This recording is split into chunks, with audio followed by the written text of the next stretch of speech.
"Get out of our lives and keep that old ranch," my daughter-in-law said at the reading of my husband's will. I didn't argue.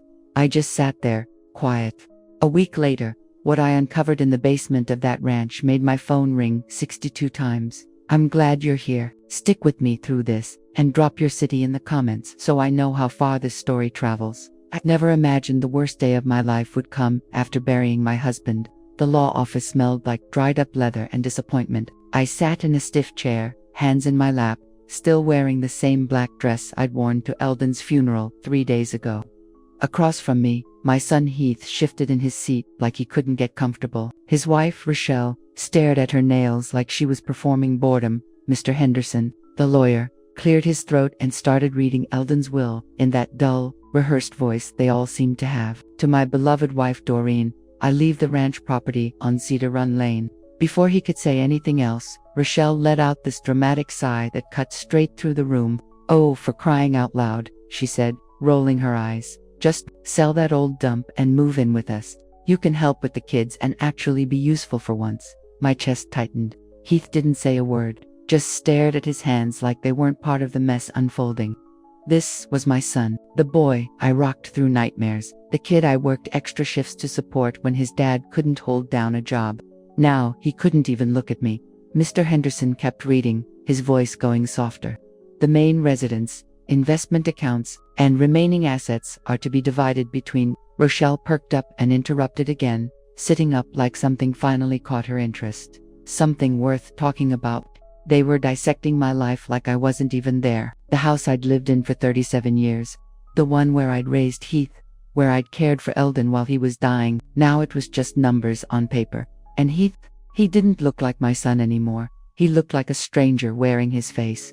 When the reading ended, Rochelle stood, smoothed her expensive skirt, and looked at me like I was a burden. "Finally, getting handled. Well, Doreen," she said, voice thick with fake sweetness, "I guess that settles it. Just get out of our lives and go play farmer at that old ranch. Maybe the isolation will help you think about all the ways you failed as a mother, failed as a mother." The words knocked the air out of me. I gave everything for Heath, my career, my dreams.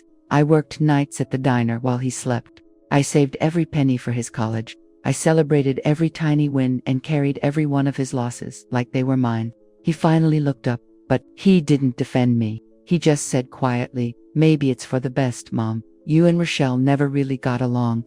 Never got along, like this was some petty disagreement instead of years of her trying to wipe me out of his life. Rochelle had been turning him against me from the start.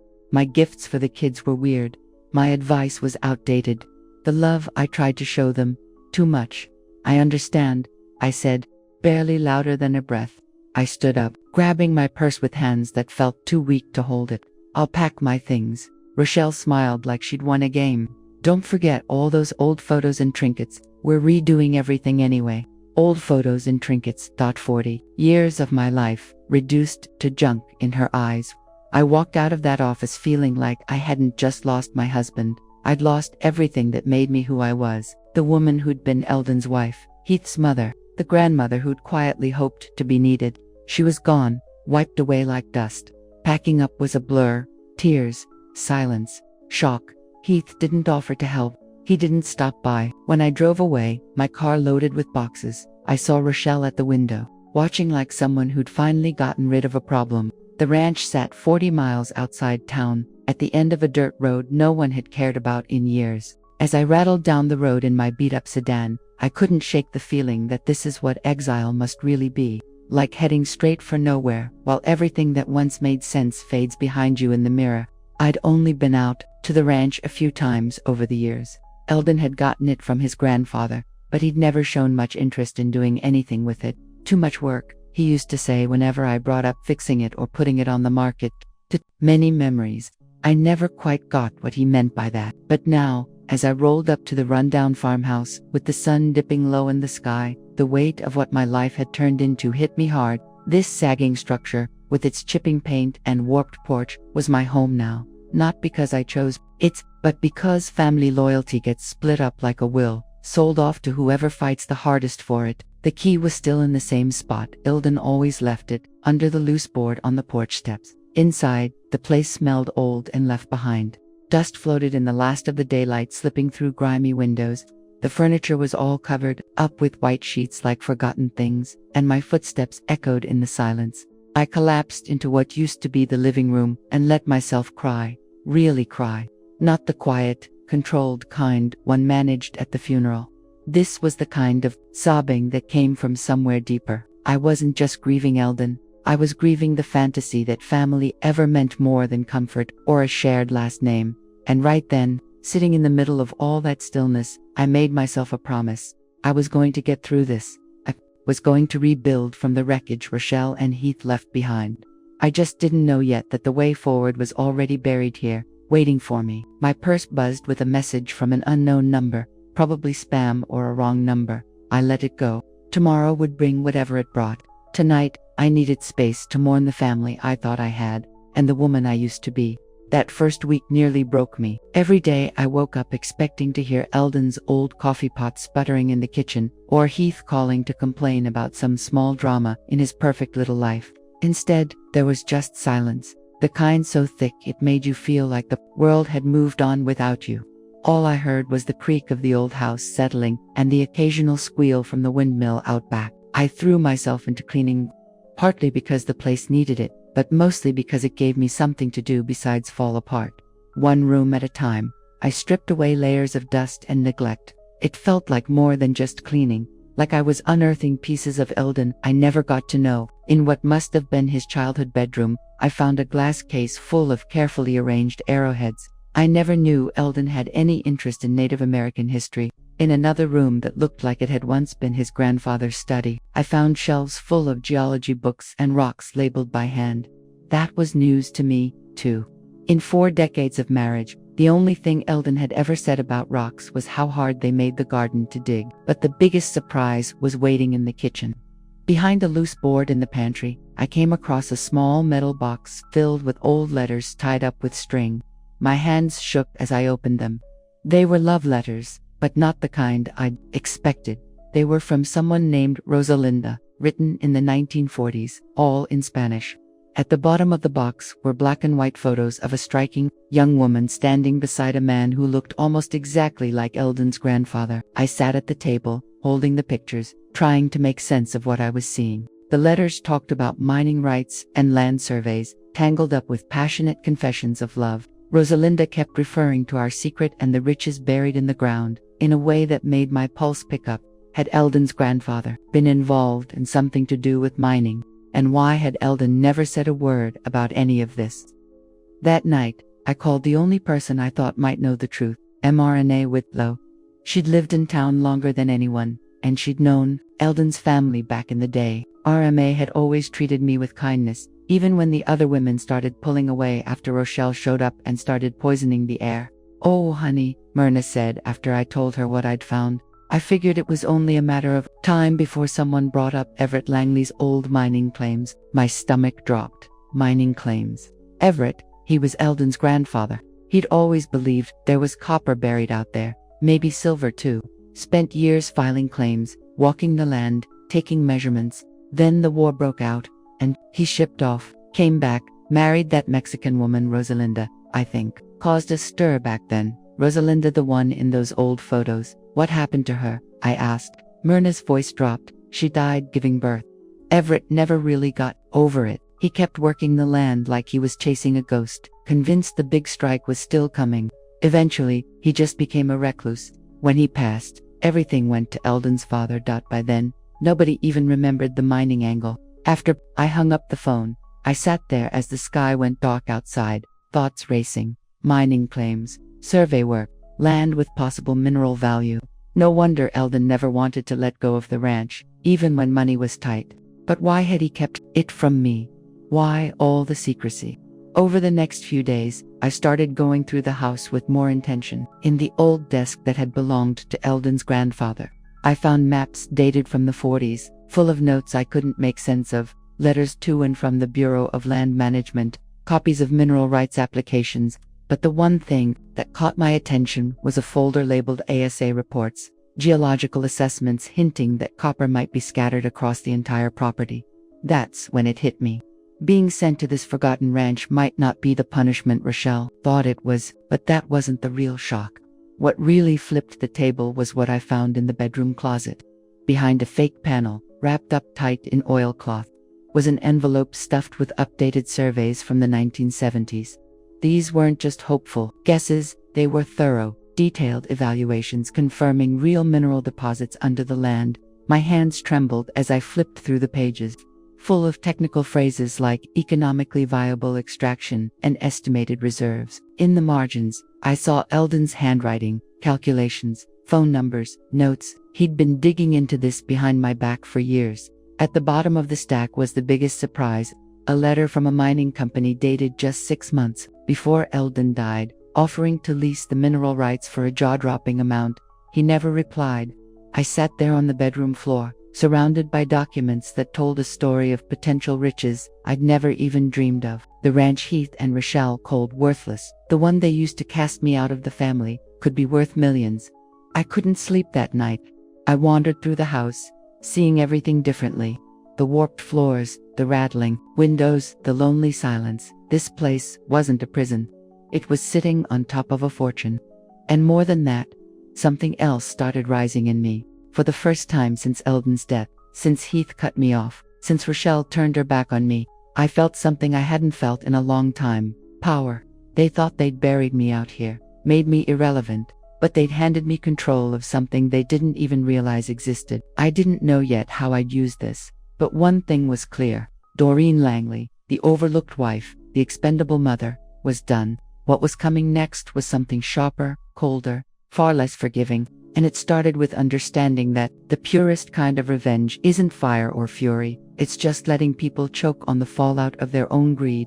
That change had already started, and I was the only one who knew it. The basement had always creeped me out. Every time I came to the ranch, Eldon would steer me away from those thin stairs that vanished beneath the kitchen. Just junk and cobwebs down there, he'd always say, waving it off. Not worth your time. After finding those mining papers upstairs, I couldn't shake the sense that Eldon had been hiding more than just my fear of spiders. So, one cloudy Thursday morning, flashlight in hand, and running more on stubbornness than good judgment, I finally went down into the basement of the ranch house. The stairs creaked with every step, and the air was thick with the damp, earthy smell of old timber and soil.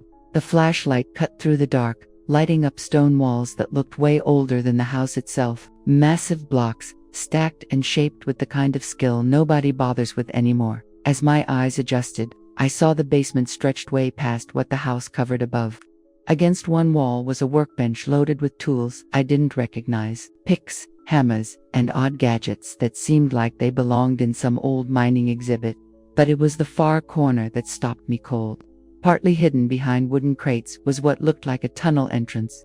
My pulse jumped as I stepped closer. It was about 4 feet high, braced with thick timber that, despite the years, still looked solid.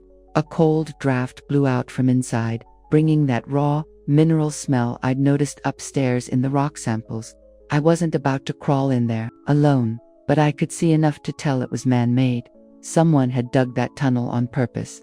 And judging by the professional supports, they'd known exactly what they were doing. I turned away from it and started checking the crates more carefully. Most were empty, but one in the back corner was harder to move, heavier. Inside, tucked in rough canvas, were slabs of rock that didn't belong in someone's hobby collection. Even with what little I knew, I could see streaks of green and blue running through the gray.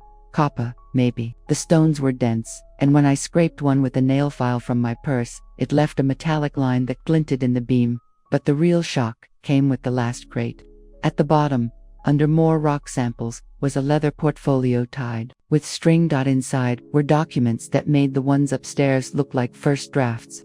These were official geological reports, done just 5 years ago by a legit mining company. The letterhead read, Langley Geological Associates. Eldon had commissioned the work using his grandfather's name, probably to keep things quiet in town. The jargon was thick, but the message was clear. The land held what experts called a major copper deposit with serious commercial value. The reports included ore grades, cost estimates, and revenue projections that made my hands shake just reading them. One study stood out. A full breakdown showing how modern mining methods could pull the copper out with hardly any environmental damage. The revenue from a 20-year lease was off the charts, the kind of money that changes everything. But what flipped the whole story was a report dated just 3 months before Eldon died. It was a formal offer from Sagebrush Resources to lease the mineral rights, $2 million upfront, plus quarterly royalties that could add up to several million more over the life of the lease. Eldon never said a word to me about it. I sat on an overturned crate, surrounded by the remnants of my husband's secret dealings, trying to make sense of it all. For years, while I stressed over retirement funds and medical expenses, while I watched Heath drowning in mortgage payments and listened to Rochelle gripe about wanting a bigger house, we'd been sitting on a goldmine. Eldon knew. He'd ordered surveys, received formal proposals, and kept the whole thing to himself, even from me. Why? What was he planning to do?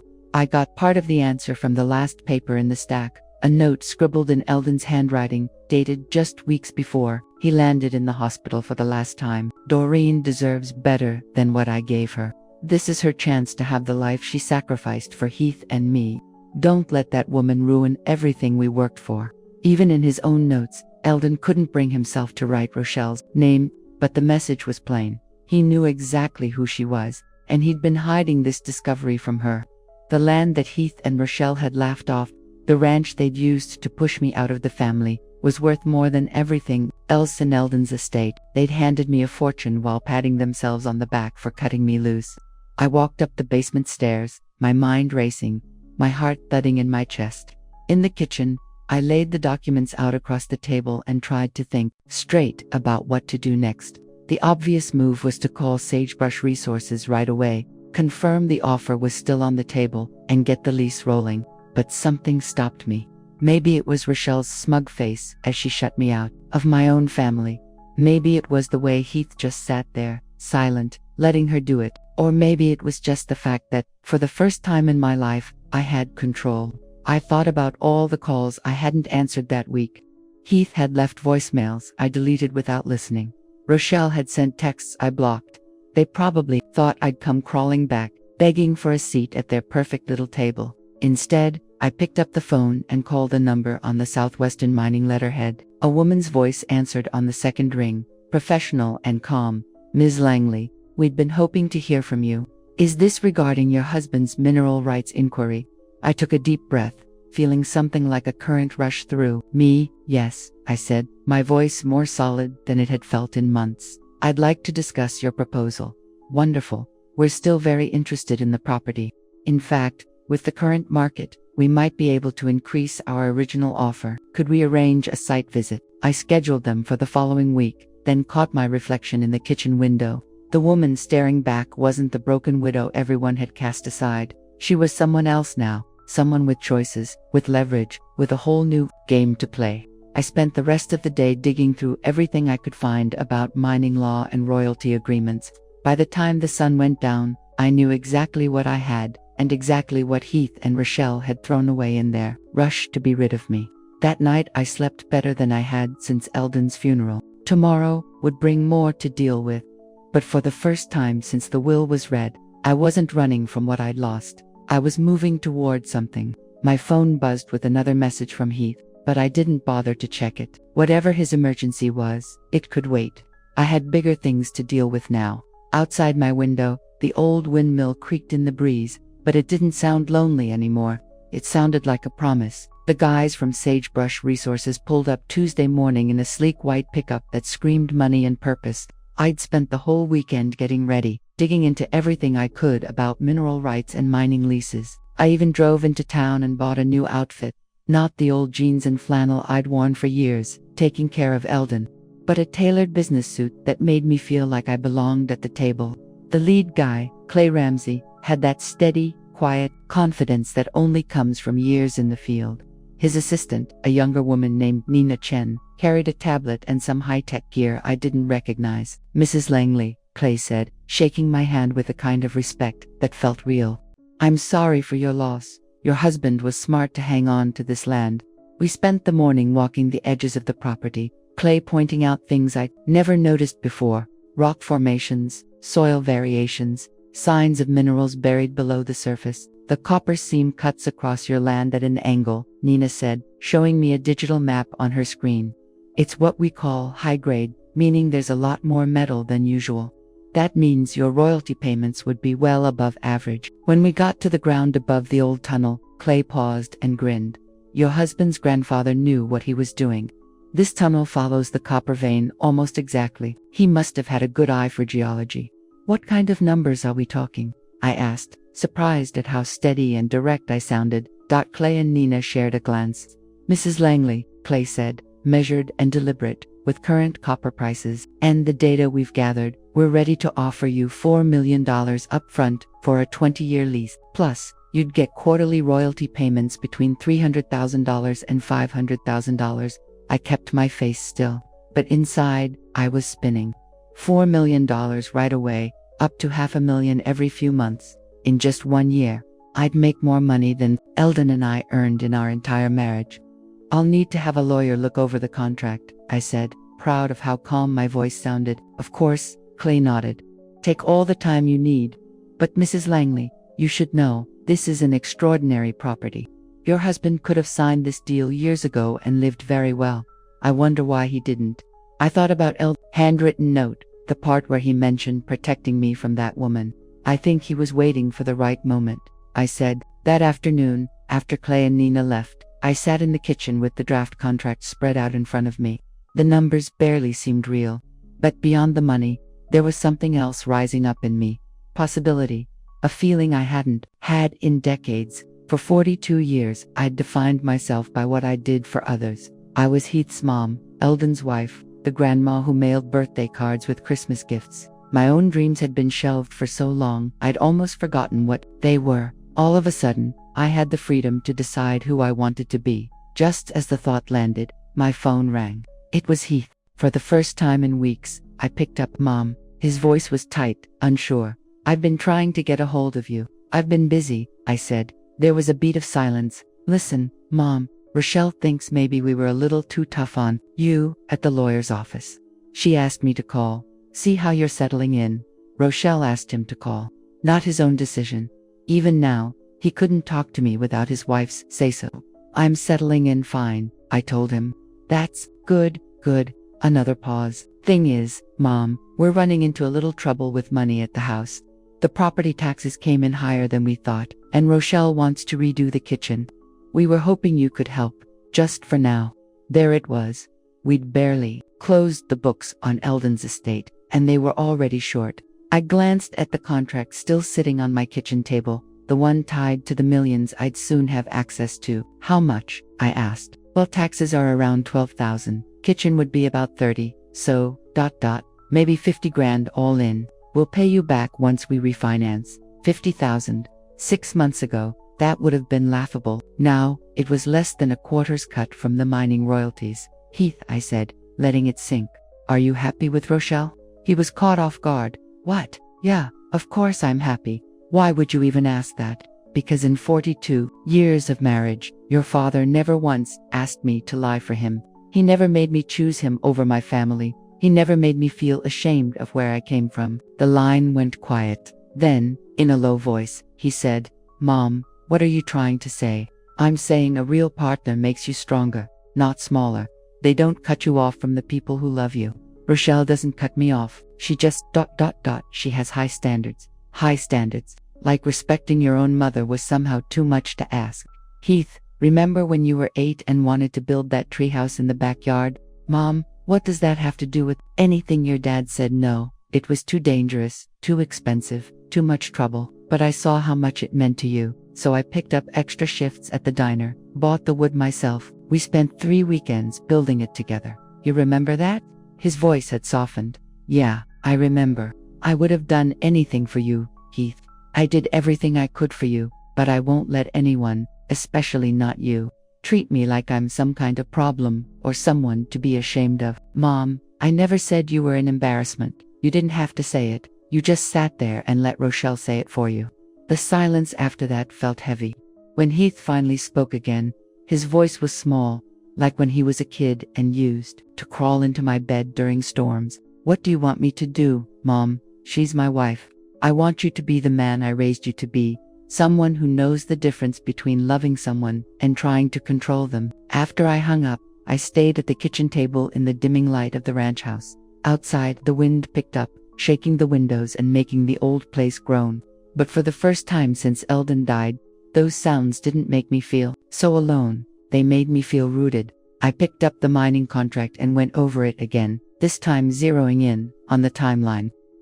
If I signed within the next 2 weeks, the upfront payment would clear in 30 days. By the end of next month, I'd have more financial freedom than I ever thought possible. The real question was, what was I going to do with that kind of freedom? While I was getting ready for bed, I caught a glimpse of myself in the bathroom mirror. The woman looking back at me wasn't the same one who'd left the lawyer's office crying just 3 weeks ago. This woman had choices. This woman had leverage. This woman was just starting to figure out what she could really do.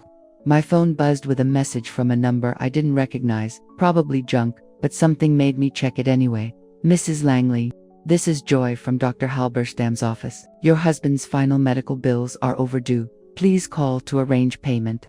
I stared at that text for a while before I deleted it without replying. Tomorrow, I'd call Dr. Halberstam's office and pay every cent of those bills. Not because I had to, but because I decided to. That difference was getting clearer to me with each passing day. And tomorrow, I'd begin making decisions based on what I want, not on what anyone else thinks I should do. For the first time since I was young, I was about to find out what that actually feels like. I signed the contract on a Thursday, drove into the city to meet with an attorney I'd found through the state bar, a sharp woman named Lorraine Hunt who specialized in mineral rights. She combed through every part of the Southwestern Agreement with such precision, I was glad I'd waited. This is an excellent deal, Mrs. Langley, Lorraine said, sliding the final papers across her polished desk. In 30 years, I've rarely seen terms this good for a landowner. When I put my name on the last page, something inside me shifted, like pieces in a lock finally clicking into place after being stuck for decades. The woman they cut out of the family's future was now worth more than all of them combined. The first payment was set to hit my account in about 2 weeks. $4 million, wired straight into a bank account I'd opened just for this deal.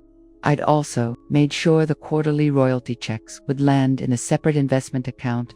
Lorraine had put me in touch with a financial advisor who worked specifically with people who come into money out of nowhere. Turns out, I wasn't the only one who'd stumbled into a windfall, thanks to inheritance.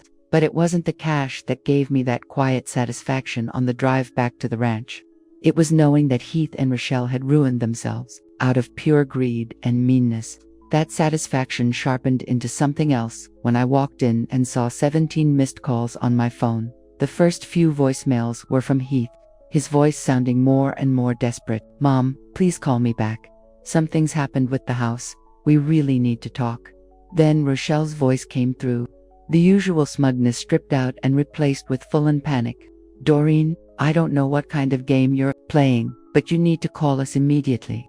This is about family. Family." Now I was family again. I poured a glass of wine, sat down at the kitchen table, and dialed Heath back. He picked up before the first ring finished.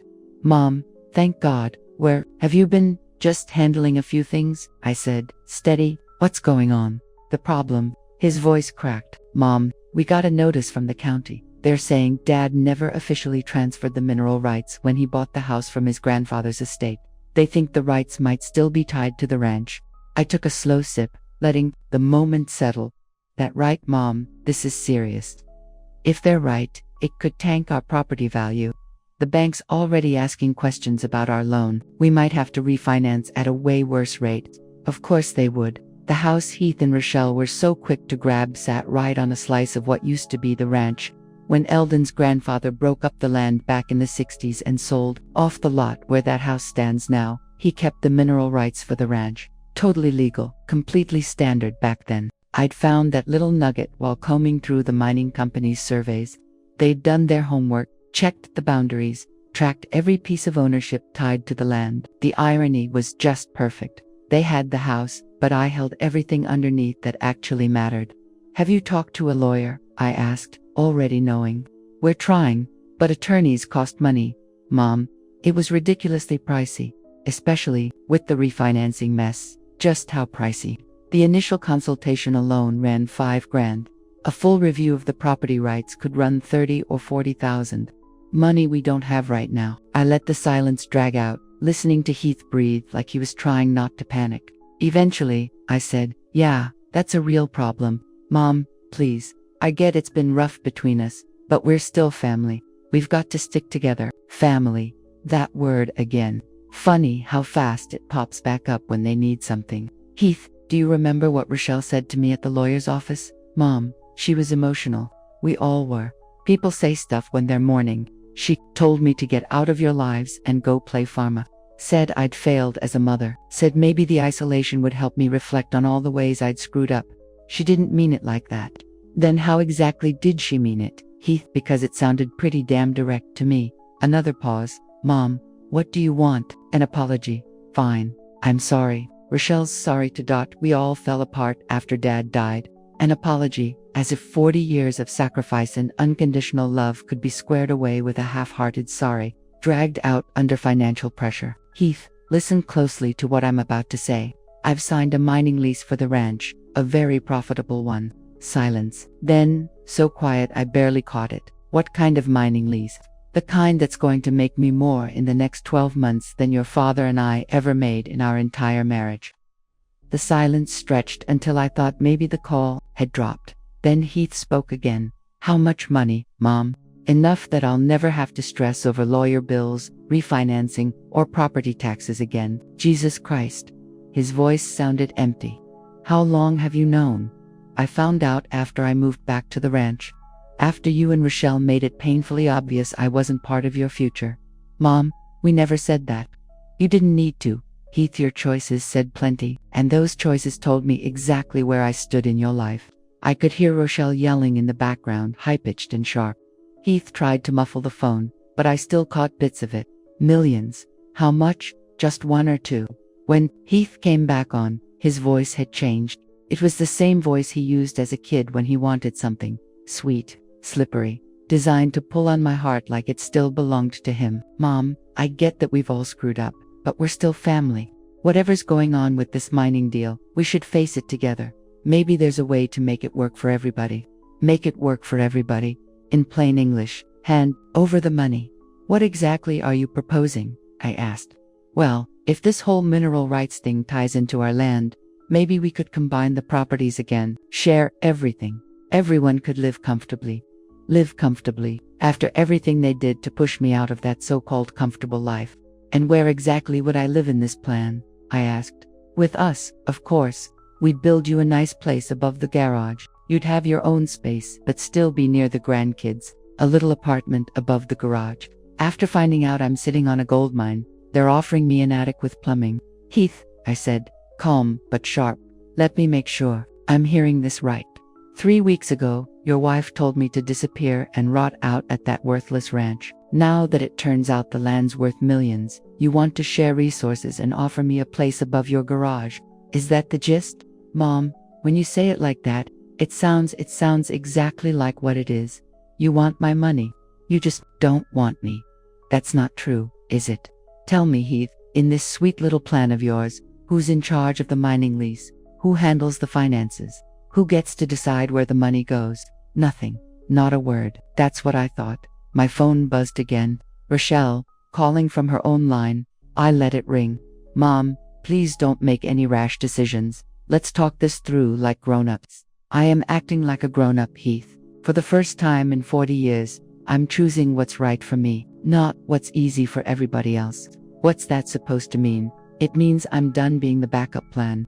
I'm done being the one you call for money, for free childcare, or to pin your problems on. I'm done being disposable." "You're not disposable, Mom. You're not thinking straight. Grief messes with your head." "Messes with your head." I was called unreasonable for not rescuing them from a disaster they brought on themselves. "Heath, next time you reach out, make sure it's because you actually want a relationship, not because you're looking to get something out of me. Until that happens, I suggest you figure things out on your own." I ended the call before he could say anything. Seconds later, the phone lit up again. Heath, then Rochelle, then Heath once more. I powered it down and left it on the table. Outside, the sky over the ranch was slipping into dusk. the light folding into deep reds and soft golds. Tomorrow, the folks from the mining company were set to arrive for the initial survey. This quiet stretch of land was about to shift into motion, full of machines and plans meant to pull out the riches that had been buried under it for eons. But for now, it was just me, the stillness, and the truth that nothing was the same anymore. I wasn't the outcast they'd shoved aside. I wasn't the one they could tap for quick cash, endless favors, or the cleanup after guilt. I was Doreen Langley, and I was worth exactly what I said I was. No more. Definitely no less. Even with the phone shut off, I could feel the pressure of all those missed calls, 62 in one day. Not because they'd had some great awakening about who I was, but because they'd finally noticed what they'd let slip through their fingers. The timing would have been comical if it hadn't been so painfully predictable.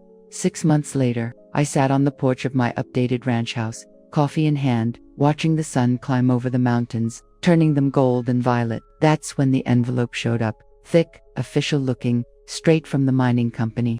Inside was the usual stack of reports, extraction progress, pricing updates, but tucked between them was a check that still made my chest tighten, even though it was the third one I'd received. $437,000. My cut from the copper sold last quarter. I set the check down and took another sip of coffee, letting myself enjoy the routine I'd come to treasure. Every morning, I sat here, watching the land stretch away. Some days, there were deer in the fields. Other days, I'd see the mining crew rolling in across the far side of the property, focused, courteous, doing their jobs. The phone buzzed once and went quiet, a voicemail. I didn't bother rushing to it.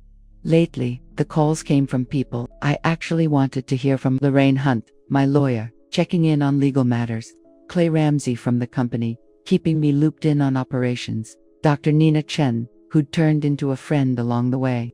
And every now and then, still, Heath. His calls had taken on a different tone over the past 6 months. What used to be desperate pleas had slowly shifted into clumsy efforts to make small talk.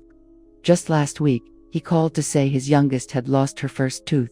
The week before that, he wanted my pot roast recipe. They were minor things, but they felt different, less like strategy, more like sincerity. I'd been picking up about half the time. Rochelle, meanwhile, had gone completely silent after an ugly phone call back in February, when she accused me of twisting things and turning Heath against his own family. I let her go off for a couple minutes before calmly telling her I had no time or interest in manipulating anyone. If Heath was reevaluating his loyalties, maybe she should take a look at her own actions instead of blaming me. She hung up. That was the last time we spoke. From what Heath had shared during our cautious chats, their marriage was in rough shape. The financial pressure from the mineral rights mess had brought out cracks that were probably there the whole time. He'd had to refinance with a second mortgage at a brutal interest rate. Rochelle's dream renovations were on indefinite hold. What really stood out was that Heath had started going to family therapy by himself since Rochelle refused to go. I'm learning about boundaries, he'd told me during our last talk, explaining the line between helping someone and enabling them. I didn't say a word, but the irony wasn't lost on me. These were lessons I'd been trying to get through to him for years. But he only started learning after his own life began buckling under the weight of Rochelle's expectations. The mine itself had gone better than anyone expected. The copper deposit was larger than originally thought, and the ore quality was excellent. Clay mentioned other mining outfits. We're looking into nearby land after seeing our success. You're sitting on one of the richest copper strikes in the region, he told me last month. Your husband's grandfather had good instincts. I'd used some of the money to fully update the ranch house, kept it tasteful, true to its roots, but added what it needed. Solar panels on the roof, a modern kitchen with energy-efficient appliances, central heat and air, high-speed internet so I could handle my investments and stay connected. But more than the upgrades, I spent on experiences. I took a photography class and realized I had an eye for capturing the land's quiet beauty. I visited Bisbee AZ for a week to learn about the Native American heritage that shaped this area. I even took a geology course at the local community college, curious to understand the science behind the wealth beneath my feet. For the first time, as an adult, I was living for me. The voicemail light on my phone was blinking. I picked up the phone and hit play. "Hi, Mom." Heath's voice sounded gentler than I remembered, not as sharp as it used to be. Just wanted to tell you Ivy made the honor roll this semester, and Alden's team made it to the regional finals. Thought you might want to know." He paused. "Also, I've been thinking about what you said, about being the kind of man you raised me to be. I'm trying, Mom. It's harder than I thought, but I'm trying." There was another pause, longer this time. "I love you, Mom. I know I haven't said that enough lately, but I do, and I'm sorry for everything." The message ended with a soft click. I sat there, phone resting in my lap, eyes following a hawk circling over the mesa. This didn't sound like the old Heath, calling with some excuse or asking for a check. This one felt real, like it came from someplace deeper, the kind of truth that only shows up after months of reckoning. I scrolled through my contacts and hit his name. "Mom." He sounded surprised, hopeful. "I got your message," I said. "Tell me more about Ivy making the honor roll." We spent the next 20 minutes talking about his kids, their wins, their setbacks, what they loved and where they struggled. He talked about Alden's footwork and Ivy geeking out over science experiments. Then, almost offhand, he said both of them had been asking about me, wondering when they might get to visit. "They miss you," he said. "We all do." "I miss them too," I told him. "Would you ever want to bring them by sometime?" "The ranch is in good shape these days." "You really mean that, Heath?" I never stopped wanting to be in their lives. I just couldn't keep letting myself be treated like I didn't matter. "I get that," he said, and I believed him. Rochelle and I been separated for about a month. I wasn't shocked, but I kept my voice steady. "I'm sorry to hear that. Are you? I'm sorry your marriage didn't turn out how you hoped, but I'm not sorry you're finally standing up for yourself and for your kids." She told me I had to choose, her or you, and I told her anyone who makes me choose between people I love doesn't really understand what love is. Something inside me shifted then, like a tightrope finally slackened. One I didn't even realize I'd been pulling against all this time. "I'm proud of you," I said, and I meant every word. "Can I ask you something, Mom?" "Of course." "When you found out about the mine, how much it was worth, did you ever think about sharing it with us, even after everything that happened?" I took a moment before answering. It was a fair question. "Do you want the honest answer?" "Yeah." For a few minutes, I actually thought about using the money to fix everything for everyone. Pay off your house, set up college savings for the kids, make life simple again. "What made you stop?" "I realized solving your problems for you wouldn't actually change anything. It would just let you keep repeating the same patterns. Sometimes people have to deal with the fallout before they learn how to do better." The pause between us wasn't awkward. It was the kind of quiet where something clicks. "I'm starting to get that now," Heath finally said. "Tough way to learn, but I'm getting there." "Good," I said. "The best lessons usually show up that way." We talked a little longer, just about practical stuff, when he could come by with the kids, whether he needed help finding a family therapist who dealt with divorce cases, how he was handling everything as a single dad. After we hung up, I sat out on the porch, watching the sun rise into a wide, empty sky. I could still hear the low hum of mining equipment in the distance, a constant reminder of the money flowing up from the land beneath me. But the real prize wasn't in those quarterly deposits or the remodeled house, or the kind of financial stability I never thought I'd see. The real prize was in finding my own value again, in realizing that love without respect is just another way to be used, in seeing that sometimes the most generous thing you can give someone is the space to deal with their own choices and grow because of it. My phone buzzed with a text. It was from Nina Chen, my friend at the mining company. She sent photos from a conference where she'd presented our site as a case study in successful small-scale copper extraction. "Your property's famous in geology circles now," she wrote, "the woman who struck gold at 69. I smiled and texted her back. "Copper, not gold, but close enough." I was getting ready to head inside and start my day when I caught a glimpse of myself in the window. The woman staring back was still 69, still a widow, still figuring out how to move through a world that usually overlooks women like her. But she was also someone who learned that it's never too late to take your power back, never too late to draw lines that keep your dignity intact, never too late to understand that your worth isn't tied to what you do for others, it's tied to how honest you are with yourself. Then the phone rang again. This time, it was Clay Ramsey with updates on next quarter's numbers. As he talked through the market trends and production rates, I found my mind drifting to Eldon, his grandfather, and the long line of Langley women before me who gave in, gave up, and accepted less than they deserved. That stopped with me. I wasn't a backup plan or a bank or a place people came to unload their regrets. I was Doreen Langley, owner of one of the state's top copper mines, grandmother to kids who'd grow up knowing that love and respect go hand in hand, and a woman who finally learned the difference between being needed and being valued. And the change didn't come with noise or drama. It came steady, quiet, and on my own terms. They say money doesn't change who you are, it just strips off the layers, shows people for what they really are. I used to think that was something rich folks said to excuse bad behavior. But now, 6 months after I signed my name to a deal that shifted my entire world, I understand exactly what it means. It's not the money that changed me. It's the silence that came after. No one checks in when they think you're irrelevant. But when the money hit my account, the world came knocking.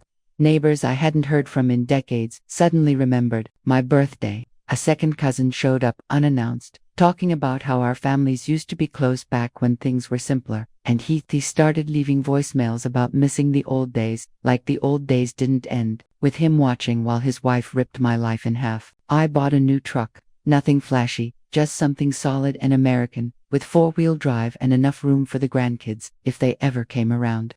I didn't do it to prove anything.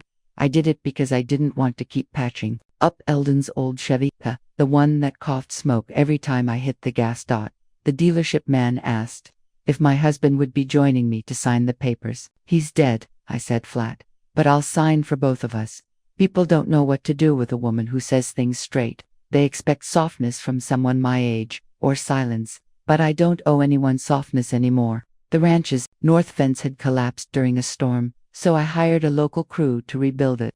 Paid them cash, tipped them fair, and brought them lemonade on the hottest day of the job. The foreman, a man named Rick with sun-leathered skin and a voice that sounded like it'd been soaked in bourbon and disappointment, watched me for a long time while his men worked. "You, Eldon Langley's widow?" he asked finally. "I am. Heard you made good on the land." "That I did." He nodded, slow, respectful. "Good. That land's been waiting a long time for someone to give a damn about it. Sometimes people surprise you." I kept going to the community college, picked up another course, this one in small business management. Not because I planned to start a business, but because I wanted to know what the men in suits were really saying when they threw around words like liability exposure and capital gains. I'd sat quiet for decades while men made decisions in rooms I wasn't invited to. Those days were done. The most unexpected thing was how many other women started reaching out. One of them was Carla, the former waitress from the diner where I used to work nights to keep the lights on for Heath. She came out to the ranch with a pie and a bottle of wine, told me she'd followed the story in whispers and rumors, said she'd left her husband last spring after 31 years of being useful. "I saw what you did," she said. "You reminded me I could still make a choice, even this late in the game." We sat on the porch and watched the sun dip behind the barn, trading stories we'd never told anyone else. We weren't mourning anymore. We were resurrecting. Heath showed up one Sunday with Ivy and Alden in tow. No, Rochelle. The kids looked nervous at first, like they weren't sure if I'd open the door. I did. Ivy ran to me before I said a word, arms tight around my waist. "I missed you, Grandma." "Me too, baby." Alden hung back until I knelt and told him the swing in the backyard was still strong enough to hold him. That was all it took. Heath didn't say much that day. He just sat on the porch while the kids played, eyes squinting against the setting sun. "This place looks better than it ever did," he said. I nodded. "It was never the land that was broken," I said, "just the people living on it." He didn't argue. That was something. They stayed until twilight, and before they left, Ivy pressed a folded piece of paper into my hand, a drawing she made, the ranch house in colored pencil, with all of us on the porch, even me. "I want this to be real again," she whispered. "It already is," I said. When they pulled out, Alden waved from the back seat. I stood in the dust cloud of their departure, holding that drawing like it was a fragile promise I wasn't ready to let go of. Later that night, I poured a whiskey and stood out by the barn, looking at the stars. Eldon used to tell me those stars didn't care about our pain, our fights, our wasted years. I think he was wrong. I think the sky holds every story we tell, even the ones we're ashamed of, especially those.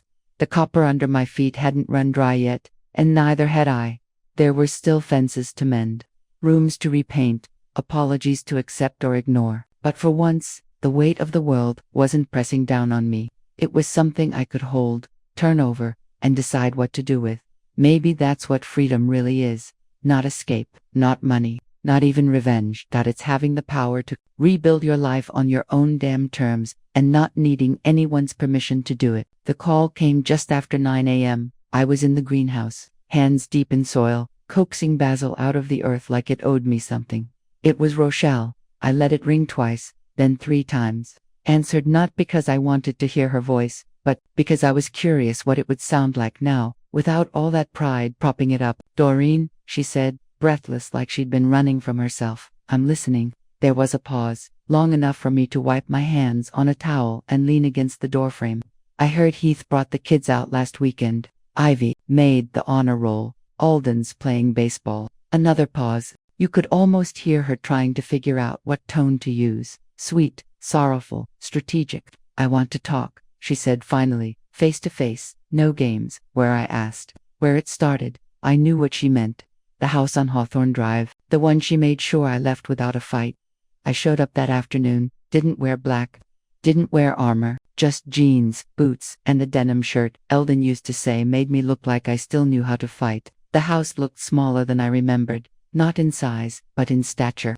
Like power had shifted, and it knew it wasn't the center of the story anymore. Rochelle answered the door in a cardigan too nice for the heat, eyes ringed with that soft kind of regret women use when they're not ready to call it guilt. She didn't offer coffee, didn't offer anything, just led me to the dining room, the same place where she once told me I'd failed as a mother. "You want to say something?" I said. "Say it." She folded her hands like she was preparing to pray, but her voice had that clipped edge I remembered too well. "I was wrong," she said. "About the ranch, about what you're worth." I let the silence hang. She hated silence. "I thought you were holding Heath back, that you made him small. I didn't realize I was the one doing it. I didn't move. I saw you as weak," she went on. "But it turns out you were just quiet, and there's a difference." That stopped me for a breath. "You always thought love was control," I said. "You dressed it up with praise and good intentions, but it was control all the same." She looked like she wanted to fight, but there was nothing left in her to swing with. "I want my children to know their grandmother," she said finally. "Even if you hate me, I don't hate you," I said, standing. "You never mattered enough for that."